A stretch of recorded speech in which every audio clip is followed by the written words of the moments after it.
तो well friends, हम लोग पढ़ रहे हैं mechanical properties of fluids. Viscosity का पोर्शन हम लास्ट क्लास में पढ़ रहे थे और उसे हमने थोड़ा एब्रप्टली किन्हीं कारणों से रोक दिया था। अब हम उस डिस्कशन को आगे कंटिन्यू कर रहे हैं। बेसिकली बात कर रहे हैं स्टोक्स लॉ की। तो स्टोक्स लॉ हमें विस्कस फोर्स का फॉर्मूला देता है खाली स्फेरिकल ऑब्जेक्ट्स के लिए। इसे हम 6 पाई ईटा आरबी भी बोल सकते हैं, जहां आर स्फीयर का रेडियस है। एनसीईआरटी ने ए लिखा है तो मैं भी ए लिख देता हूं। इसके बारे में ये v जो है वो लिख दीजिए। This viscous force is variable. ये फोर्स जो है वो वेरिएबल है and depends upon the instantaneous velocity. Depends upon the instantaneous velocity. ये फोर्स वेरिएबल है। जब वेलोसिटी चेंज हो जाएगी ना तो फोर्स वेलोसिटी बढ़ जाएगी अगर, तो ये विस्कस फोर्स बढ़ जाएगा। नेचुरली मोशन अगर ज्यादा तेजी से होगा तो ऑपोजिशन भी ज्यादा मिलना ही चाहिए, फ्रिक्शन है ये। तो मैं आपको एक्चुअली ये बता रहा था कि जब एक लॉन्ग लिक्विड कॉलम में हम किसी ऑब्जेक्ट को ड्रॉप करते हैं तो उस पर कौन कौन से फोर्सेस काम करते हैं। फोर्सेस नंबर 1 mg डाउनवर्ड्स, और वो कांस्टेंट रहता है। और एक होगा अपथ्रस्ट या बायएंसी का फोर्स अपवर्ड्स, और ये हटाई गई लिक्विड के वेट के बराबर होता है। तो ये है v dlg, ये भी कांस्टेंट रहता है क्योंकि ये जो वॉल्यूम है सॉलिड की, वह वॉल्यूम जो लिक्विड के अंदर है वह कांस्टेंट है। dl लिक्विड की डेंसिटी कांस्टेंट है जो भी सराउंडिंग मीडियम है। लिक्विड से यहां मेरा मतलब है इन जनरल सराउंडिंग मीडियम।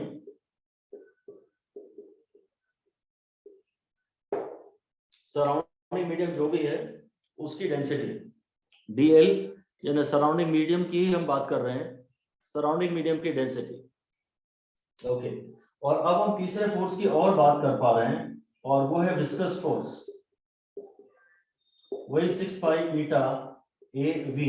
ये वेरिएबल है, ये फोर्स वेरिएबल है। सिर्फ यही एक फोर्स है जो वेरिएबल है, बाकी सारे जो फोर्स है वो कांस्टेंट है। 3 फोर्स है। mg नीचे काम कर रहा है, अपथ्रस्ट ऊपर काम कर रहा है, और क्योंकि मोशन डाउनवर्ड्स हो रहा है, एक्सेलरेशन इस बॉडी में डाउनवर्ड्स हो रहा है, इसलिए ये जो विस्कस फोर्स है, तो फ्रिक्शन फोर्स है जिसे हम F से डिनोट कर रहे हैं, ये अपवर्ड्स काम कर रहा है। बस ये बात आपको बहुत अच्छे से क्लियर हो। ऑब्जेक्ट पे एक फोर्स काम कर रहा है mg, जो कि डेफिनेटली ग्रेविटी के कारण है, और ग्रेविटी तो बाहर भी है और लिक्विड के अंदर भी है, और m और g कांस्टेंट है, लिक्विड के अंदर भी g कांस्टेंट है। तो ग्रेविटी का फोर्स mg कांस्टेंट है और वो हमेशा वर्टिकली डाउनवर्ड्स है। हटाई गई लिक्विड अपने हटाए जाने को अपोज करती है एक फोर्स से, उसका नाम होता है अपथ्रस्ट, और वह अपथ्रस्ट का फॉर्मूला है हटाई गई लिक्विड का वेट, यानी v dlg, जहां v एक्चुअली सॉलिड की वॉल्यूम है। इस पूरे डिस्कशन में हमने तभी करना स्टार्ट किया जब सॉलिड ऑलरेडी पूरी अंदर है। ऐसा मत सोचना कि जब सॉलिड थोड़ी बाहर होगी तब क्या होगा, वो डिस्कशन हम कर ही नहीं रहे। हम तभी की बात कर रहे हैं जब ये सॉलिड पूरी अंदर है और थोड़ा एक्चुअली गिरना प्रारंभ कर चुकी है। तो ये v होता है actually volume of the solid inside the liquid, जो कि हमेशा ही सॉलिड की वॉल्यूम के बराबर है। पूरा सॉलिड क्योंकि लिक्विड के अंदर है। We are considering that the solid is fully immersed in the liquid throughout. Density of the liquid यानी सराउंडिंग मीडियम इनटू g हो गया, और मोशन जो कि डाउनवर्ड्स होगा ग्रेविटी के कारण, तो फ्रिक्शन अपवर्ड्स होगा, और वह फ्रिक्शन 6 पाई ईटा AB है, और ये वेरिएबल है। जैसे जैसे v चेंज होता जाएगा वैसे वैसे ये फ्रिक्शन चेंज होता जाएगा। बड़ा इंटरेस्टिंग डिस्कशन है, इसमें थ्योरी भी अच्छी डीप है और मैथमेटिक्स भी अच्छी डीप है, और एक्चुअली एग्जाम के लिए हद से ज्यादा इंपॉर्टेंट है ये डिस्कशन। एग्जाम के लिए खूब ज्यादा इंपॉर्टेंट डिस्कशन है, और लगातार इसमें अच्छे क्वेश्चन आते हैं। मैनोमीटर वगैरह में और बैरोमीटर में और पास्कल्स लॉ के उनके सवाल यूजुअली कम देखे गए हैं, पर विस्कोसिटी में और सरफेस टेंशन में, इन 2 पोर्शन में तो सफिशिएंट न्यूमेरिकल लगातार आए हैं पेपर। ये बड़ा इंटरेस्टिंग डिस्कशन है। इसमें क्या होता है, जैसे ही आप बॉडी को फ्लूइड में छोड़ते हो ना, तो एक्सेलरेशन ड्यू टू ग्रेविटी के कारण उसकी वेलोसिटी शुरू में तो 0 है, आपने उसे 0 वेलोसिटी से ड्रॉप किया, पर एक्सेलरेशन ड्यू टू ग्रेविटी के कारण उस ऑब्जेक्ट में एक्सेलरेशन हो रहा है, और एक्सेलरेशन हो रहा है तो उसकी वेलोसिटी बढ़ रही है। जैसे ही आपने इसे लिक्विड में ड्रॉप किया, जैसे ही आपने इसे छोड़ा, कहीं भी छोड़ा, हवा में छोड़ोगे तो भी ग्रेविटी के मारे उसकी वेलोसिटी बढ़ेगी, या लिक्विड में छोड़ोगे तो भी ग्रेविटी के मारे उसकी वेलोसिटी बढ़ेगी। शुरू में वेलोसिटी 0 थी, और जैसे ही लिक्विड के अंदर गया, इस पे अपथ्रस्ट भी काम करना शुरू कर देगा। अब हमें साथ साथ बात करनी है विस्कस फोर्स की भी। शुरू में क्या होता है, mg ज्यादा है और अपथ्रस्ट कम है। हम मान लेते हैं कि सराउंडिंग मीडियम की लिक्विड, सराउंडिंग मीडियम जो है उसकी डेंसिटी कम है। अगर सराउंडिंग मीडियम की डेंसिटी कम है तो mg ज्यादा है और अपथ्रस्ट कम है। अभी विस्कस फोर्स को भुला दीजिए, इनिशियली विस्कस फोर्स को भुला दीजिए, सिर्फ एक सॉलिड बॉल को, स्टील की बॉल को एयर में ड्रॉप करिए, तो सॉलिड की डेंसिटी ज्यादा है और एयर की डेंसिटी कम है, तो अपथ्रस्ट कम है, तो बॉडी एक्सेलरेशन से नीचे गिरती है। ऐसे ही हम चलिए लिख लेते हैं कि इनिशियली लेट अस इग्नोर, हम पूरा डिस्कशन ही कर लेते हैं और विस्कोसिटी को इग्नोर ही कर देते हैं। Initially let us ignore viscosity, let us ignore viscosity. ये डिस्कशन एग्जैक्टली ऐसा का ऐसा एनसीईआरटी में दिया तो नहीं है, पर इससे हमें थोड़ी हेल्प मिल जाएगी। हम पहले विस्कोसिटी की बात ही नहीं कर रहे, तो बॉडी पे दो ही फोर्सेस काम कर रहे हैं, एक है mg और एक है vdlg। ये और ये जो mg होता है, ये mg is always greater than upthrust. mg is greater than upthrust if density of solid is greater than density of liquid. ये जो बॉल है, बॉल की density is greater than density of surrounding medium. बस अगर हम case 1 हम वह ले रहे हैं जिसमें हमने ईटा को निगलेक्ट किया है, विस्कोसिटी को निगलेक्ट किया है, तो देखते हैं क्या होगा। अब बस एक फोर्स ये है और एक फोर्स ये है, और इसके कारण यहाँ पर डाउनवर्ड मोशन तो हो ही रहा है भाई। अब हम इसका एफबीडी बना लेते हैं, mg minus upthrust is equal to ma। mg को लिख सकते हैं v dsg, अपथ्रस्ट को लिखते हैं v dlg। mg कैसे, मास है डेंसिटी टू वॉल्यूम, ये सॉलिड का मास है, यानी बॉल का, तो density to volume into g minus v dlg is equal to ma।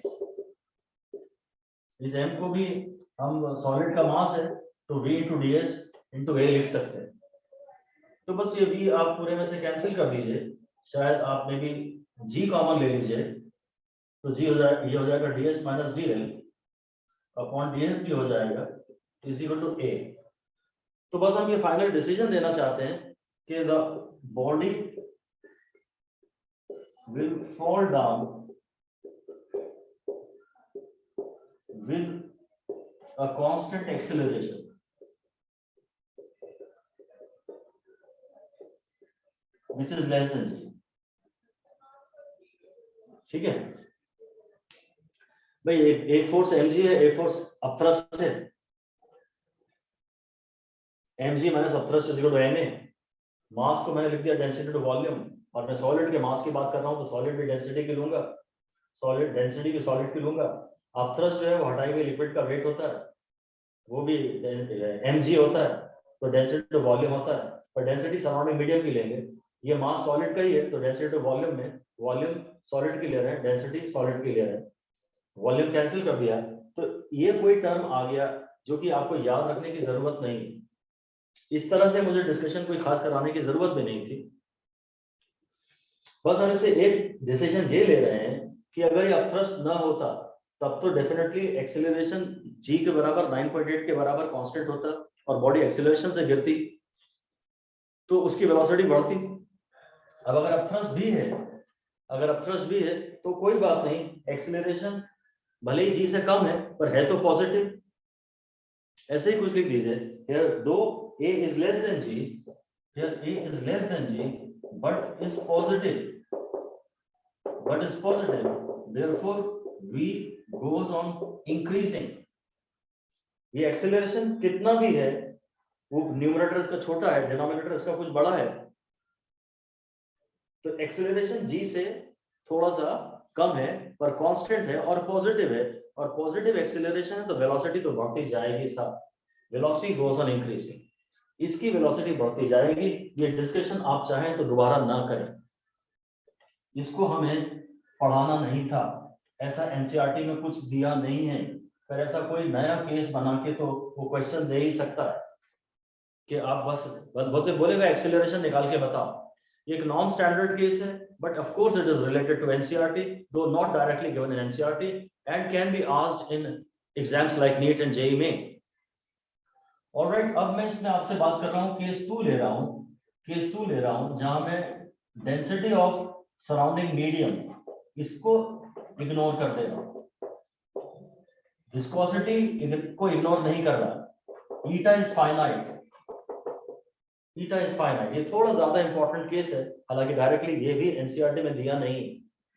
तो अब हम क्या करेंगे, हम बोलेंगे इस पे एक फोर्स mg काम कर रहा है और एक फोर्स अपथ्रस्ट होना चाहिए था जो कि नहीं है, सराउंडिंग मीडियम में डेंसिटी नहीं है, अपथ्रस्ट का फॉर्मूला है सराउंडिंग मीडियम का वेट, तो dl vlg, क्योंकि मास का फॉर्मूला होता है डेंसिटी टू वॉल्यूम, तो ये है सराउंडिंग डेंसिटी सराउंडिंग मीडियम की इनटू वॉल्यूम तो सॉलिड के बराबर है इनटू जी, और सराउंडिंग मीडियम की डेंसिटी 0 है, वैक्यूम में गिर रहा है, द ऑब्जेक्ट इज, अच्छा वैक्यूम में तो नहीं गिर रहा, नहीं तो फिर उसका ईटा भी नहीं होता, हमने डेंसिटी को 0 मान लिया। अगर मैं वैक्यूम की बात कर लूंगा तो फिर तो विस्कोसिटी भी नहीं लगेगी, तो मैं वैक्यूम तो नहीं कह रहा एक्चुअली, पर बस मैंने बोल दिया डेंसिटी ऑफ मीडियम जो है, density of medium is negligible as compare to the density of solid, density of surrounding medium अपने आप में 0 तो नहीं है, is negligible with respect to density of solid, ये density of surrounding medium is negligible with respect to density of solid, इसलिए हमने upthrust को 0 मान लिया। तो अब क्या होगा, शुरू में जब जैसे ही तुम इस बॉडी को छोड़ोगे, जैसे ही बॉडी को ड्रॉप करोगे, बॉडी एक्सेलरेशन से नीचे गिरेगी और ये एक्सेलरेशन शायद जी के बराबर होगा 9.8। जैसे ही बॉडी गिरना शुरू करेगी ना, जैसे ही मोशन बिगिन होगा, वैसे ही इसमें थोड़ी बहुत भी कुछ वेलोसिटी आ गई, जैसे ही इसमें थोड़ी बहुत भी कुछ वेलोसिटी आ गई, इसके ऊपर एक यहाँ मोशन है, तो मोशन के अगेंस्ट एक फ्रिक्शन का फोर्स काम करने लगता है, और ये A है, तो इक्वेशन बनती है mg minus f is equal to ma, और बस एक्सेलरेशन अभी भी मैं g minus f by m कह सकता हूं, it is less than g but positive। इस समय जैसे ही बॉडी ने गिरना शुरू किया और उसमें थोड़ी बहुत वेलोसिटी आ गई है, ये जो फोर्स है वेलोसिटी डिपेंडेंट है, इसका फॉर्मूला है 6 पाई ईटा ab, ये फोर्स वेलोसिटी डिपेंडेंट है, ये वेरिएबल है, शुरू में वेलोसिटी 0 है तो शुरू में विस्कस फोर्स 0 है, पर जैसे ही इसने थोड़ा बहुत वेलोसिटी एक्वायर कर ली, तो लिक्विड जो लेयर्स जो यहाँ पे ड्रैग हो रही थी साइड में, लिक्विड की लेयर्स अपने ड्रैग किए जाने को अपोज कर रही हैं और इस पे फ्लूइड फ्रिक्शन ऑपोजिट डायरेक्शन में, अपवर्ड डायरेक्शन में लगा रही हैं। एक्सेलरेशन तो अभी भी है डाउनवर्ड्स, यहाँ तो जी है, यहाँ तो इसका तो असर बहुत नेग्लिजिबल होगा, थोड़ा ही बहुत होगा, ये अच्छा खासा एक्सेलरेशन है तो वेलोसिटी बढ़ेगी। यहाँ एक्सेलरेशन कांस्टेंट नहीं है because f is variable, a is not constant because a is not constant because f is not constant। थोड़ा इंटरेस्टिंग और टफ डिस्कशन अब बिगिन हो रहा है। ये एक्सेलरेशन पहले तो g था, पर फ्लूइड फ्रिक्शन के कारण ये थोड़ा सा कम हो गया है, मैंने इस m से इसको भी डिवाइड कर दिया, इसको भी डिवाइड कर दिया, ये m और m पूरा कैंसिल हो गया, g बच गया और ये f अपॉन m बच गया, ये अलग है और ये पूरा टर्म अलग है। एक्सेलरेशन जो है वो g से थोड़ा कम है। अच्छा, जैसे जैसे एक्सेलरेशन तो g से कम है, पर एक्सेलरेशन पॉजिटिव है तो वेलोसिटी बढ़ेगी, वेलोसिटी बढ़ेगी तो f बढ़ेगा। बस यहाँ थोड़ी सी थ्योरी खतरनाक है, यहाँ थोड़ी सी थ्योरी जरा ध्यान देने लायक है कि शुरू में a लेस देन g तो है, a लेस देन g तो है बट पॉजिटिव है, therefore velocity goes on increasing. Velocity बढ़ती जा रही है, वेलोसिटी तो एक्सेलरेशन के कारण बढ़ती है ना, वेलोसिटी बढ़ती जा रही है, मोशन एक्सेलरेटेड है, तो एक्सेलरेटेड मोशन का मतलब है कि हर इंस्टेंट पर वेलोसिटी प्रीवियस इंस्टेंट पर वेलोसिटी की तुलना में थोड़ी ज्यादा होगी, तो वेलोसिटी बढ़ रही है। और जब वेलोसिटी बढ़ रही है ना, तो ये जो विस्कस फोर्स है ना 6π ये भी बढ़ रहा है। यही आपको समझना पड़ेगा कि एक्सेलरेशन दो less than g but is positive, और क्योंकि एक्सेलरेशन पॉजिटिव है तो वेलोसिटी बढ़ती जाएगी। पॉजिटिव एक्सेलरेशन का यही मतलब है कि किसी भी इंस्टेंट पर वेलोसिटी प्रीवियस इंस्टेंट पर वेलोसिटी की तुलना में ज्यादा होए, और अगर वेलोसिटी बढ़ती जा रही है तो फोर्स बढ़ता जा रहा है, और अगर ये फोर्स बढ़ता जा रहा है तो देखिए ए गोज ऑन डिक्रीजिंग, ये घटता जा रहा है। बस यही सबसे इंटरेस्टिंग बात है, ये सब डिपेंडेंट है, लूप बन गया, एक लूप बन गया। एक्सेलरेशन के कारण वेलोसिटी बढ़ रही है, वेलोसिटी के कारण ये बढ़ रहा है, और अगर ये बढ़ रहा है तो एक्सेलरेशन कम हो रहा है। एक्सेलरेशन डाउनवर्ड्स है, पॉजिटिव है, तो डाउनवर्ड वेलोसिटी बढ़ती जा रही है, डाउनवर्ड वेलोसिटी बढ़ती जा रही है तो फ्लूइड फ्रिक्शन ऑपोजिंग फोर्स बढ़ता जा रहा है, और फोर्स बढ़ता जा रहा है तो एक्सेलरेशन घटता जा रहा है। पर 9.8 से 8.8 होगा, 7.8 होगा, 6.8 होगा, 5.8 होगा, एक्सेलरेशन घटता तो जा रहा है पर है पॉजिटिव। जब तक एक्सेलरेशन पॉजिटिव है तो वेलोसिटी और बढ़ेगी ही बढ़ेगी। ऐसा आप लिख दीजिए कि दो एक्सेलरेशन गोज ऑन डिक्रीजिंग, दो acceleration goes on decreasing but is still positive. The acceleration goes on decreasing but is still positive. Acceleration कम होता जा रहा है पर लगातार पॉजिटिव बना हुआ है। So velocity still goes on increasing. थोड़ी टफ थियरी है पर बड़ी इंटरेस्टिंग भी है। Velocity still goes on increasing.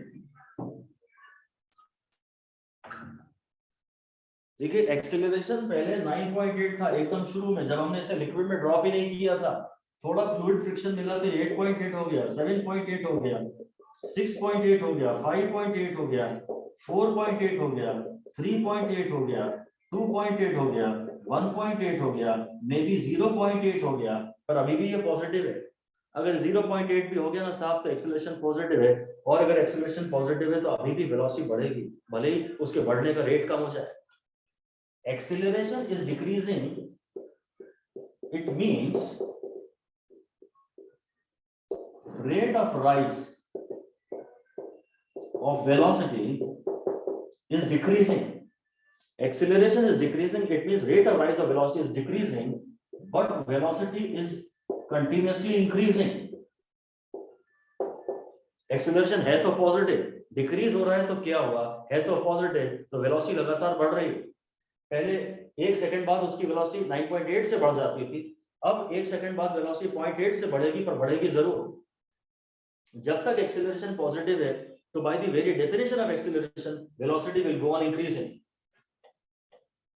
Velocity बढ़ती चली जाएगी, और वेलोसिटी बढ़ती जाएगी तो इन टर्न ये ऑपोजिट फोर्स बढ़ता चले जाएगा 6π और फोर्स बढ़ता चला जाएगा तो एक्सेलरेशन कम होता चला जाएगा। फाइनली एक हाँ ऐसी लिमिट आएगी जब एक्सेलरेशन 0 हो जाए। आप बोल दीजिए इक्विलिब्रियम, आप हेडिंग दे सकते हैं डायनामिक इक्विलिब्रियम। इक्विलिब्रियम का तो मतलब है नेट फोर्स 0। तो भाई नीचे एक फोर्स है mg और ऊपर एक फोर्स है विस्कस फोर्स। जब ये दोनों बराबर हो जाएंगे, जब ये दोनों बराबर हो जाएंगे तो इक्विलिब्रियम आ जाएगा, और इक्विलिब्रियम आ जाएगा तो एक्सेलरेशन 0 हो जाएगा।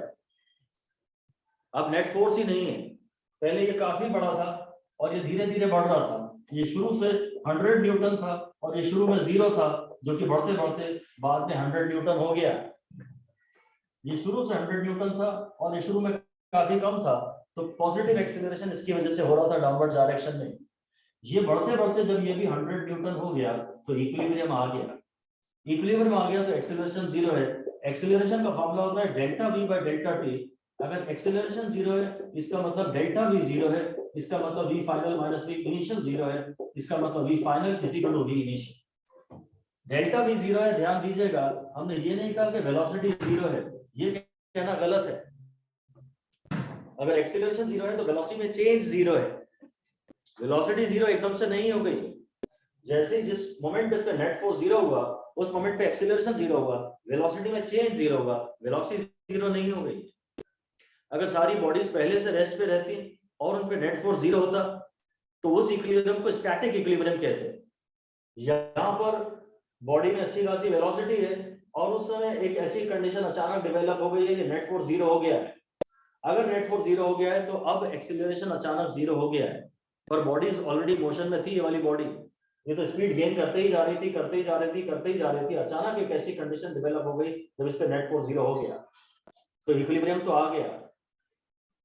तो ये इक्विलिब्रियम कहलाएगा डायनामिक इक्विलिब्रियम, क्योंकि अब जब इक्विलिब्रियम मेंटेन्ड है और वेलोसिटी पर ऑब्जेक्ट में है, ऑब्जेक्ट रेस्ट पर होता और वेलोसिटी इक्विलिब्रियम होता तो उसे स्टैटिक इक्विलिब्रियम कहते हैं। तो लिख दीजिए, in this equilibrium velocity is constant at some finite value. इस इक्विलिब्रियम में वेलोसिटी कांस्टेंट है at some finite value. So this is dynamic equilibrium. Motion, dynamic मतलब motion, static मतलब rest. तो जब इक्विलिब्रियम आया है तो ये दोनों फोर्सेस बराबर हैं और हम उस समय ये कहते हैं कि अब क्या है, अब mg तो कांस्टेंट ही है और f भी कांस्टेंट, ये 100 न्यूटन हो गया है। अब इसकी एक्सेलरेशन जीरो हो गया है, डेल्टा भी जीरो हो गया है, वेलोसिटी कांस्टेंट हो गई है। अब वेलोसिटी कांस्टेंट हो गई है तो जो विस्कस फोर्स था 6 पाई बीटा ए बी वो भी कांस्टेंट हो गया है। अब ये भी 100 न्यूटन ही रहेगा, ये भी 100 न्यूटन ही रहेगा, तो इस पे अब net force will continue to be zero. अब इसमें नेट फोर्स, अब एक बार इक्विलिब्रियम आ गया उसके बाद इसे कोई चेंज करने वाला तो है नहीं, net force will continue to be zero, equilibrium will be maintained through. इसके बाद इसमें इक्विलिब्रियम कंटिन्यूअसली मेंटेन्ड रहेगा। अब वेलोसिटी, इसका मतलब velocity will become constant, velocity will become constant, and this constant velocity is called terminal velocity. है ना, हमारे लिए बड़ा इंपॉर्टेंट है। This constant velocity is called terminal velocity. यही हमारी हेडिंग भी होनी चाहिए थी। शुरू में इसकी वेलोसिटी बढ़ रही है क्योंकि ये ज्यादा है और ये कम है। Acceleration positive, net force downward है, नेट एक्सीलरेशन डाउनवर्ड है और डाउनवर्ड डायरेक्शन में एक्सीलरेशन पॉजिटिव है तो वेलोसिटी बढ़ रही है। वेलोसिटी के बढ़ने से ये फोर्स बढ़ रहा है और इसकी एक्सीलरेशन कम हो रहा है, इसलिए वेलोसिटी के बढ़ने का रेट कम हो रहा है, परंतु फिर भी वेलोसिटी बढ़ रही है और वेलोसिटी बढ़ रही है तो ये और बढ़ रहा है। फाइनली एक समय ऐसा आएगा जब ऊपर का फोर्स और नीचे का फोर्स इक्वल होंगे, उस समय एक्सीलरेशन जीरो होगा, डेल्टा भी जीरो होगा, वेलोसिटी कांस्टेंट होगी और वेलोसिटी कांस्टेंट है तो विस्कस फोर्स भी कांस्टेंट हो जाएगा और अब जो वेलोसिटी आएगी उसका नाम होगा टर्मिनल वेलोसिटी। इस समय टर्मिनल वेलोसिटी का फॉर्मूला डिराइव करने का हमें कोई ज्यादा फायदा है नहीं डायरेक्टली, तो क्योंकि हम तो जनरल केस को ही ज्यादा पढ़ना चाहते हैं। जब तुमने किसी को निगलेक्ट ना किया हो, फिर भी मैं इसमें जरूर पढ़ा रहा हूं आपको, ये क्वेश्चन मिलने की पॉसिबिलिटी है। तो terminal velocity when u is equal to 0 या when dl is equal to 0, dl is much less than ds, l से मेरा मतलब है सराउंडिंग मीडियम, उस समय टर्मिनल वेलोसिटी। तो उस समय मुझे मालूम है कि भाई टर्मिनल का मतलब ही मतलब होता है, टर्मिनल की बात जब आप ऐसे ही करोगे, टर्मिनल इंप्लाइज, टर्मिनल का सीधे इंप्लाइज है इक्विलिब्रियम। तो एक फोर्स mg लिया है और एक फोर्स अपथ्रस्ट नहीं लिया है क्योंकि लिक्विड की डेंसिटी, सराउंडिंग मीडियम की डेंसिटी मैंने नेग्लिजिबल मानी है, तो ये फोर्स f है और इक्विलिब्रियम पे mg और f बराबर हो जाएंगे। तो volume of solid into density of solid into g is equal to 6 pi eta a into v। इस v को अब मैं vt कहूंगा। ये ध्यान रखना है आप f का फॉर्मूला कब 6 पाई ईटा av कह रहे हैं और कब 6 पाई ईटा a vt कह रहे हैं। सिर्फ इक्विलिब्रियम के केस में इस वेलोसिटी का नाम v टर्मिनल रखा जा सकता है, वरना नहीं। तो वॉल्यूम हो जाएगा, ये स्फीयर है अगर तो 4/3 pi r cube into density of ball into g is equal to 6 pi eta a into vt। इससे टर्मिनल वेलोसिटी का हम कुछ फॉर्मूला निकाल लेंगे जो कि आगे मैं डेरिवेशन में इंटरेस्टेड नहीं हूं क्योंकि ये स्टैंडर्ड रिजल्ट नहीं है, it is not non standard result है। एग्जाम में आ तो सकता है ये, क्योंकि जो एक्चुअल केस हम पढ़ने वाले हैं उसका सिंप्लीफाइड वर्जन है थोड़ा सा, जब उन्होंने एक टर्म इग्नोर ही कर दिया है। मोटे तौर पे हम कहानी समझ गए हैं कि हम इक्विलिब्रियम का वेट करेंगे, इक्विलिब्रियम की इक्वेशन लिखेंगे, और अब f का नाम 6 पाई ईटा a v नहीं 6 pi eta a v t लिखेंगे। बाकी सब तो हम करना जानते हैं, मास की जगह डेंसिटी टू वॉल्यूम, वॉल्यूम में 4/3 पाई r क्यूब, डेंसिटी तो ठीक है, ध्यान से देखेंगे कि डेंसिटी लेनी किसकी है, सॉलिड बॉल की या सराउंडिंग मीडियम की, और इससे सब कुछ पाई बाई कैंसिल हो जाएगा, ए भी ए कैंसिल हो जाएगा, टर्मिनल वेलोसिटी का एक फॉर्मूला आ जाएगा जो कि हम नॉन स्टैंडर्ड रिजल्ट है इसलिए लिख नहीं रहे। अब वह केस पढ़ते हैं जो एनसीईआरटी में दिया है, जो कि मोस्ट जनरल केस, जो कि मोस्ट जनरल केस है, most general case of terminal velocity. एक फोर्स इस बॉडी के एफबीडी में है mg, एक फोर्स है अपथ्रस्ट, इसमें एक्सेलरेशन हो रहा है डाउनवर्ड्स, इसलिए एक फोर्स है f। Initially mg is greater than u plus f। ये mg भारी पड़ रहा है शुरू में, इनिशियली मतलब स्मॉल वेलोसिटी इसके लिए, बस तो downward acceleration is positive, downward a is positive, भले ही वो g से कम हो, ये g से कम होगा, and it continuously goes on decreasing, continuously goes on decreasing while still remaining positive। जो एक्सेलरेशन है डाउनवर्ड डायरेक्शन में वो कंटिन्यूअसली घटता चला जा रहा है। बात यही है कि भाई एक्सेलरेशन शुरू में एक फोर्स नीचे है, दो फोर्स ऊपर है, फिर भी ये भारी पड़ रहा है। अब थ्रस्ट सराउंडिंग मीडियम की डेंसिटी के हिसाब से होता है, वो काफी कम होता है। विस्कस फोर्स भी स्मॉल वेलोसिटीज के लिए तो कम ही होता है, 6 पाई ईटा ए भी। शुरू में दोनों मिलके भी इसका मुकाबला नहीं कर पा रहा है, ये भारी पड़ रहा है, ये एक्सेलरेशन पैदा कर रहा है, और एक्सेलरेशन है तो वेलोसिटी बढ़ रही है, और वेलोसिटी के बढ़ने से ये बढ़ रही है, पावरफुल होता जा रहा है। और एक समय मतलब अभी तो यही है कि एक्सेलरेशन कम हो गया, एक्सेलरेशन कम हो गया तो कोई बात नहीं, वेलोसिटी के बढ़ने का रेट कम हो गया, पर वेलोसिटी फिर भी बढ़ तो रही है। फाइनली क्या आता है, हम तो उस समय में अब इंटरेस्टेड हैं, ये इनिशियल थ्योरी में हम ज्यादा इंटरेस्टेड नहीं हैं। फाइनली इक्विलिब्रियम आता है, और हम बस वहीं से हमारे सारी काम की बातें शुरू होती हैं। इनिशियल बातें शायद इतनी इंपॉर्टेंट नहीं। तो फाइनली इक्विलिब्रियम पे downward force is equal to upward force. नीचे एक फोर्स है mg और ऊपर दो फोर्स हैं, तो v dsg is equal to upthrust है v dmg। ये बॉल की डेंसिटी है, ये बॉल की डेंसिटी और ये सराउंडिंग मीडियम की डेंसिटी है, और अपथ्रस्ट फोर्स अगर इक्विलिब्रियम आ चुका है, 6 पाई ईटा a v है, और अगर इक्विलिब्रियम आ गया है तो इस v का नाम vt रहेगा। अदरवाइज विस्कस फोर्स का फॉर्मूला आपको ध्यान देना पड़ेगा, विस्कस फोर्स का फॉर्मूला 6 पाई ईटा a भी लेना है, या विस्कस फोर्स का formula 6 pi eta a vt लेना है। अगर इक्विलिब्रियम आ चुका है और वेलोसिटी भी कांस्टेंट हो चुकी है, वेलोसिटी शुरू में बढ़ती जाती है, फिर एक लिमिट आता है जब कांस्टेंट हो जाती है, इस कांस्टेंट वेलोसिटी को हम टर्मिनल वेलोसिटी कहते हैं। इस इक्वेशन को आप जरा पुट करके सॉल्व कर देंगे, 4/3 pi a cube into dbg minus 4/3 pi, इसको इधर ले आ रहा हूं मैं, 4/3 pi a cube into dmg is equal to 6 pi eta और a, और ये टर्मिनल वेलोसिटी। हम क्या क्या कैंसिल कर दें, एक तो पाई कैंसिल कर दें, पाई कैंसिल कर दें, और एक a क्यूब को काट के यहाँ से a स्क्वायर लिख देंगे, यहाँ मैं a स्क्वायर बना दूंगा, इसको भी a स्क्वायर बना दूंगा।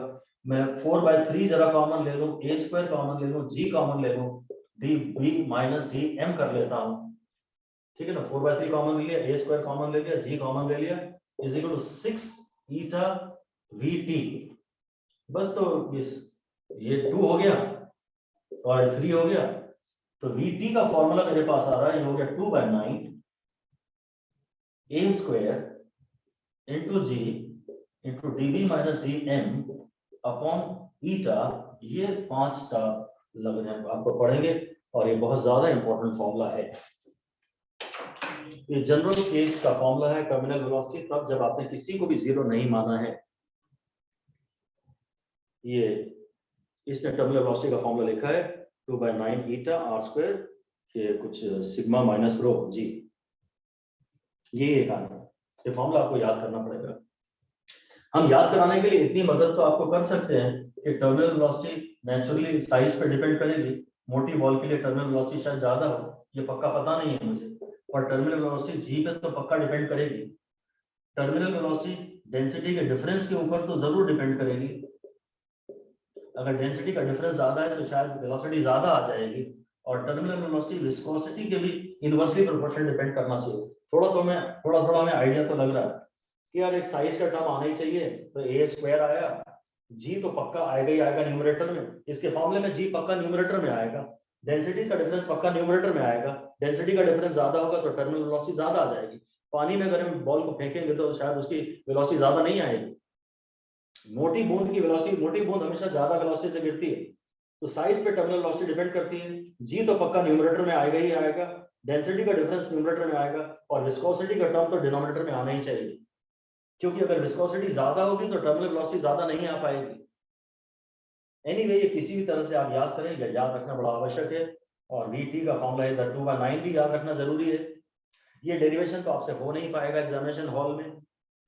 अगर आप सोचते हैं कि हम इसको हॉल हमसे ये रटा नहीं जाता, बहुत सारे लोग ऐसे होते हैं जिनसे रटा नहीं जाता, वो डेरिवेशन पे भरोसा करते हैं। इस एक रिजल्ट के लिए डेरिवेशन पे भरोसा मत करिए, इसे याद रखना ज्यादा अच्छा है। हालांकि कभी भी ऐसे सवाल दे देते हैं जिसमें बोल देते हैं अपथरस 0 है, फिर हाँ आप डेरिवेशन से कर सकते हो। अगर अपथरस 0 है तो आप यही फॉर इस रिजल्ट में डीएम को 0 डाल दो, ऐसा लिख दीजिए अलग से, if upthrust is 0 then in the final formula put DM is equal to 0। अगर अपथरस 0 है तो सराउंडिंग मीडियम की डेंसिटी 0 है। अगर अपथरस 0 है तो सराउंडिंग मीडियम की डेंसिटी 0 है। इसको हमें बोलता है तू नहीं, ये इतना गंदा फॉर्मूला है, तू याद ही नहीं होता यार, तू नहीं, तू याद नहीं होता यार, तू याद ही नहीं होता यार। साइज का स्क्वायर, एरिया का सॉरी रेडियस का, जी तो न्यूमरेटर में आएगी, वेलोसिटी के फॉर्मूले में एक्सेलरेशन तो ऊपर आना ही चाहिए, डेंसिटी का डिफरेंस और नीचे ईटा, और 2/9 तू याद ही नहीं होता यार, 2/9 g a square ds minus dl upon eta. ये टर्मिनल वेलोसिटी का फॉर्मूला हो गया। मैं एक बार तेजी से जरा इसकी पूरी रीडिंग मार देता हूं। सेकेंड पैराग्राफ से, this law is known as Stokes law, we shall not derive Stokes law. कहता this law is an interesting example of retarding force which is proportional to velocity. ये मैं आपको इस फोर्स के बारे में ये बता ही चुका था, ये माइनस साइन बता रहा है, ये रिटार्डिंग फोर्स है और ये वेलोसिटी के प्रोपोर्शनल है। जैसे जैसे वेलोसिटी बढ़ेगी रिटार्डेशन भी बढ़ेगा, तो नेट एक्सेलरेशन कम होगा। We can study its consequences to an object falling through a viscous medium. We consider a raindrop in air. It accelerates initially due to gravity. As the velocity increases, the retarding force also increases. Finally, when the viscous force plus the buoyant force becomes equal to the force due to gravity, the net force becomes 0 and so does the acceleration. Net force 0 हो जाता है तो acceleration 0 हो जाता है। बड़ी लंबी चौड़ी बातें थी, पर एक छोटे से पैराग्राफ में एनसीईआरटी ने तो निपटा दी। The sphere, यानी कि raindrop, then descends with a constant velocity, and thus in equilibrium, this terminal velocity का फॉर्मूला निकालने का पूरा मेथड उसने दे दिया 2/9। इसने बोला है वेलोसिटी का फॉर्मूला, vt का फॉर्मूला है 2/9, और ये एनसीईआरटी में रो माइनस सिग्मा कुछ कह रहा है इनटू जी अपॉन ईटा, ऐसा तो आएगा ही आएगा। एक साइज का टर्म और आएगा ये स्क्वायर, ये है। तो इसको किसी भी सिंबल से डिनोट किया जाए उससे हमें कोई मतलब नहीं है। एक density of material of sphere है और एक डेंसिटी ऑफ सराउंडिंग मीडियम है। So the terminal velocity depends on the square of the radius of the sphere and inversely proportional to the viscosity of the medium, and you may refer like to back to sample 6.2 in this context. वो छोड़ रहे हैं हम, उसकी अभी हम कोई बात नहीं कर रहे हैं। This is good enough for us, ये terminal velocity है बस। टर्मिनल वेलोसिटी का फॉर्मूला याद करना आवश्यक है, और अगर आप थ्रस्ट ना हो तो आप उसको 0 डाल दीजिएगा डेंसिटी ऑफ लिक्विड को। और अगर आप थ्रस्ट मतलब एक तो आप थ्रस्ट नहीं हो, एक ये कि विस्कस फोर्स ना हो। अगर विस्कस फोर्स ना हो तो ईटा को 0 डालना पड़ेगा। हाँ, अगर विस्कस फोर्स नहीं है तो टर्मिनल वेलोसिटी तो आएगी नहीं उसमें, कांस्टेंट एक्सेलरेशन से गिरता ही जाएगा और उसकी वेलोसिटी बढ़ती ही चली जाएगी। वो हम खैर डिस्कस नहीं कर रहे। अगर कभी वो बोले कि विस्कोसिटी को नेग्लेक्ट करो तो आप बीटा को 0 डाल देना, फिर जो सिचुएशन बनेगी उसको बाद में डिस्कस करेंगे, अभी हम बात नहीं कर रहे। तो अभी एग्जांपल 10 पॉइंट, मतलब पहले मैं आपको यहाँ एक आइडिया ग्राफ्स का दे देता हूँ। इसी इन डिस्कशन में एक्सेलरेशन शुरू में तो जी था और वो घट के एकदम बाद में 0 हो गया और ये डायनामिक इक्विलिब्रियम आ गई।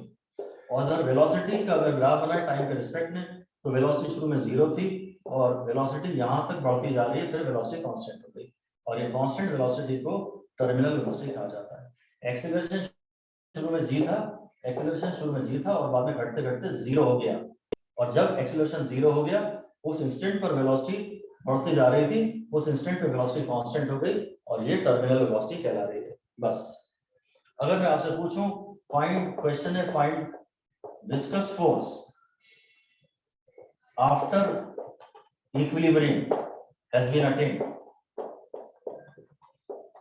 इक्विलिब्रियम आ चुका है, उसके बाद अगर आप विस्कस फोर्स निकालें, उसके बाद अगर आप विस्कस फोर्स निकालें, ये भी डायरेक्टली एनसीईआरटी में क्वेश्चन दिया तो नहीं है, पर मैं बस हमेशा इस बात की चिंता करना चाहता हूं कि आप इसको भी लिखते हैं कि वीटी, अगर टर्मिनल वेलोसिटी आ चुकी है तो आप इसे वीटी लिखिए, और अब एक काम कर सकते हैं कि वीटी का यहाँ फॉर्मूला डाल दीजिए, तो नहीं a square g density of ball minus density of surrounding medium upon eta, ऐसा ये फॉर्मूला ये पूछ सकता है। ये विस्कस फोर्स का फॉर्मूला है टर्मिनल वेलोसिटी आ जाने के बाद, और ये mg प्लस u के भी बराबर है। नहीं, mg यहाँ काम कर रहा है, ये f है, ये u है, तो ये जो f है u प्लस f mg है, तो जो f है वो mg माइनस अपथ्रस्ट के बराबर है। ऐसा कोई भी बनाया जा सकता है, डिस्कशन बड़ा इंपॉर्टेंट है, जितने क्वेश्चन किए जाएं इस पे वो कम है। हाँ, लेवल को संभालते हुए, बहुत ज्यादा लेवल बढ़ाना भी नहीं है। सर, हाँ बोलिए। सर इधर ए रेडियस है ना? हाँ ये रेडियस है। Okay sir.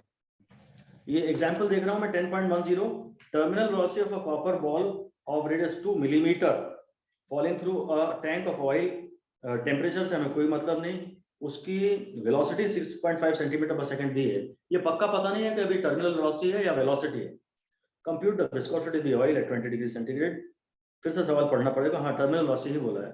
10.10 में उसने टर्मिनल वेलोसिटी बोला है। एग्जांपल 10.10 में terminal velocity of a copper ball of radius 2 millimetre falling through a tank of oil 20 degree centigrade is 6.5 centimetre per second. Compute the viscosity of oil at 20 degree centigrade. Density of oil इतना दे दिया है और density of copper इतना दे दिया है SI units में। तो बस फॉर्मूले में आप पुट कर लीजिएगा, कोई इसमें प्रॉब्लम ही नहीं है। अगर आपको फॉर्मूला याद है, बड़े अच्छे न्यूमेरिकल इस पे आए हैं, बहुत ही इंटरेस्टिंग क्वेश्चंस इस पे बने हैं। इन लोगों ने इस सवाल में आपको टर्मिनल वेलोसिटी की वैल्यू दी है 6.5, कुछ टर्मिनल वेलोसिटी दी है, बस टर्मिनल वेलोसिटी दी है, रेडियस दिया है, मिलीमीटर में दिया है, उसको हम एसआई में ले आएंगे मीटर में। टेम्परेचर हमारी इक्वेशन में कहीं आता नहीं है, उसे भूल दीजिए। वेलोसिटी 6.5 सेंटीमीटर दी है और डेंसिटी ऑफ ऑयल दी है। डेंसिटी ऑफ ऑयल मतलब सराउंडिंग मीडियम दी है, सराउंडिंग मीडियम की डेंसिटी दी है, और डेंसिटी ऑफ कॉपर भी दी है, डेंसिटी ऑफ कॉपर भी दी है। तो टर्मिनल वेलोसिटी का फॉर्मूला था 2/9 a square into density of copper minus density of oil into g upon eta. इसमें आपको a पता है, रेडियस पता है, हाँ रेडियस पता है, ये पता है, ये पता है और ये पता है, सॉरी ये निकालना है, ये दिया है, बस तो ठीक है, कैलकुलेशंस कर लेंगे रीअरेंज करके। फॉर्मूला याद होना अति आवश्यक है। मैं इस विस्कोसिटी के चैप्टर में आपको आखिरी छोटी सी बात और पढ़ा रहा हूँ, जो कि नए एडिशन ऑफ एनसीईआरटी में नहीं दी है, और वो जानना बहुत ज्यादा इंपॉर्टेंट है। नीट का जो सिलेबस अलग से आता है, जेईई मेन का जो सिलेबस अलग से बाद में आता है फॉर्म के साथ, उसमें ये लिखा हुआ आता है, अभी तो 21 में तो था, और वो इंपॉर्टेंट चीज है Reynolds number. Reynolds number, Reynold number को आर लिखते हैं और सीधे मैं आपको इसका फॉर्मूला दे रहा हूं, D V D by eta. ये रेनॉल्ड्स नंबर है, इसका फॉर्मूला है डीवीडी बाय ईटा। डीवीडी भी हमने पुराने जमाने की और ईटा से उसको तोड़ दिया, ईट से तोड़ दिया, ईटा के ऊपर रखिए डीवीडी को और तोड़ दें उसको। इस तरह से कुछ याद करना है आपको। इसको ये एक डी, ये कैपिटल डी है वो डायमीटर, वी तो फ्लो वेलोसिटी है, स्मॉल डी एक डायमीटर है तो एक डेंसिटी है, और ईटा तो खैर विस्कोसिटी है। ये रेनॉल्ड नंबर एक नंबर है और ये डायमेंशनलेस है, नंबर है ना ये तो, and it does not depend upon, this number does not depend upon units। या तो आप पूरी कैलकुलेशन एसआई में कर दीजिएगा या आप पूरी कैलकुलेशन सीजीएस में कर दीजिएगा, ये नंबर सेम आएगा। ये इंपॉर्टेंट है, इस पे न्यूमेरिकल आने की काफी स्ट्रॉन्ग संभावना है, क्योंकि एनसीईआरटी थियरी में से बाय चांस गलती से उड़ा दिया गया है इसे। हालांकि एनसीईआरटी एक्सरसाइजेस में इसका क्वेश्चन अभी भी दिया है, और जो नीट और जेईई का सिलेबस आता है उसमें रेनॉल्ड नंबर का जिक्र रहता है। तो डीवीडी बाय ईटा जरा अच्छे से ध्यान रख लें। एक डी डेंसिटी है और एक डी डायमीटर है। ध्यान रखिए कि रेडियस नहीं है, वार्निंग लिख दीजिए, ये रेडियस नहीं है और यहाँ भी कहीं कोई रेडियस नहीं है, ये रेनॉल्ड नंबर है। रेनॉल्ड नंबर है, इसे कभी कभी एन से भी लिख दिया जाता है फॉर्मूला, क्योंकि एक नंबर है, पर इसमें से रेडियस कहीं भी नहीं है।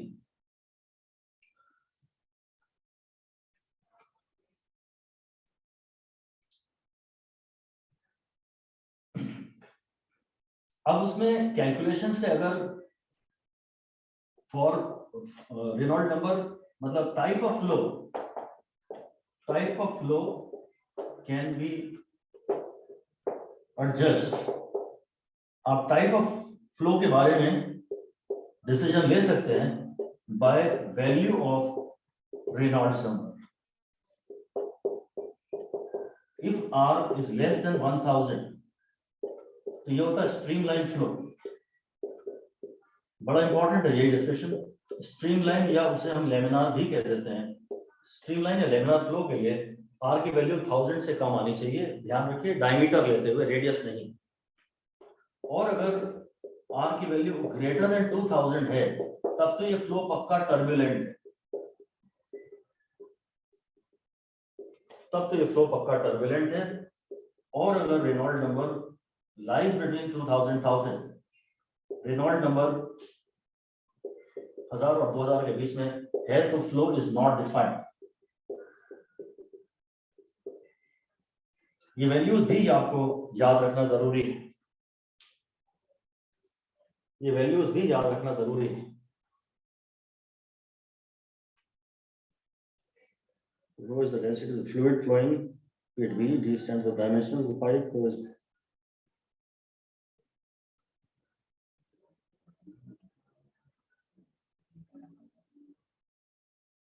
the flow becomes unsteady for R between 1000 and 2000।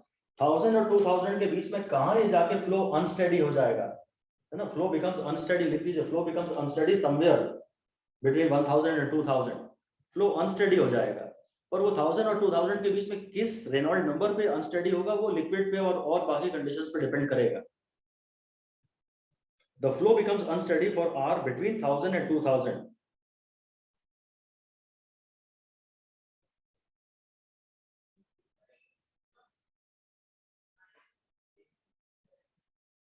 एक आखिरी, बिल्कुल आखिरी बात इसमें आपको मैं और बता रहा हूँ, और मतलब इसकी आप चिंता ना करें कि जब फ्लो रेनॉल्ड नंबर आपका 1000 या 2000 के बीच में आए तो आप चिंता ना करें, वो क्वेश्चन नहीं आएगा आपको, या आपको यही बोलना पड़ेगा कि नॉट डिफाइंड।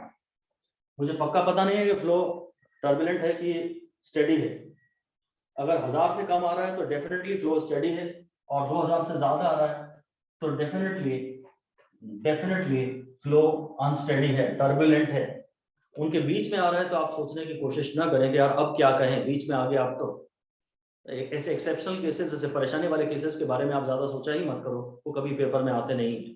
और मत बोलिएगा कि आ गया तो अभी तो ऐसे ही चलने दीजिए, नॉर्मल केसेस तो कम से कम हम अच्छे से कर लें, एक्सेप्शनल केसेस की बातें तो और बाद में भी हो सकती हैं। अगर आ गया तो तब देखेंगे, आ गया तो आने तो दीजिए कहीं, अभी मत चिंता करिए। अभी तो यही चिंता करिए कि आपको ये याद रह जाए कि ऊपर डायमीटर आता है, R रेडियस नहीं है, वो रेनॉल्ड नंबर है, और 1000 और 2000 के फिगर याद रह जाए कि 1000 से कम है तो डेफिनेटली स्टडी। एक बात मैं कहना चाहूंगा एक लास्ट डेफिनेशन में देना चाहूंगा, क्रिटिकल वेलोसिटी। क्रिटिकल वेलोसिटी इसको बोलते हैं maximum velocity up to which flow is streamline. Maximum velocity up to which flow is streamline. R का formula D V D by eta था ना, इसमें अगर मैं आर को 1000 रख दूं तो ये वेलोसिटी का नाम क्रिटिकल वेलोसिटी हो सकता है। आर को 1000 रख के आप जो वेलोसिटी निकालेंगे वो क्रिटिकल वेलोसिटी है। अगर वेलोसिटी हमारी क्रिटिकल वेलोसिटी से कम है तो फ्लो स्टेडी फ्लो है, और अगर हमारी वेलोसिटी क्रिटिकल वेलोसिटी से ज्यादा है तो फिर हम उसे अनस्टेडी तो कह ही सकते हैं। अगर वेलोसिटी क्रिटिकल से कम है तो उस फ्लो को स्टेडी कहा जाएगा, या फिर ये कभी कभी इस 1000 को आरसी भी कह देते हैं, critical Reynold number.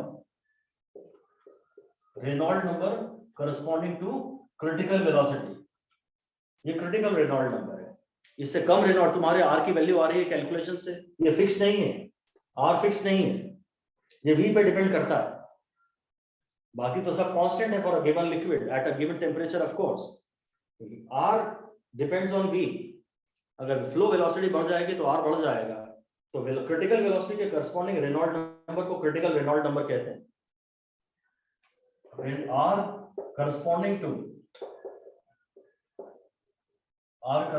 to critical velocity is called RC। बस यही सारी बातें हैं गाइस। इस तरह से विस्कोसिटी का डिस्कशन कंप्लीट होता है पूरी तरह से। And thank you guys.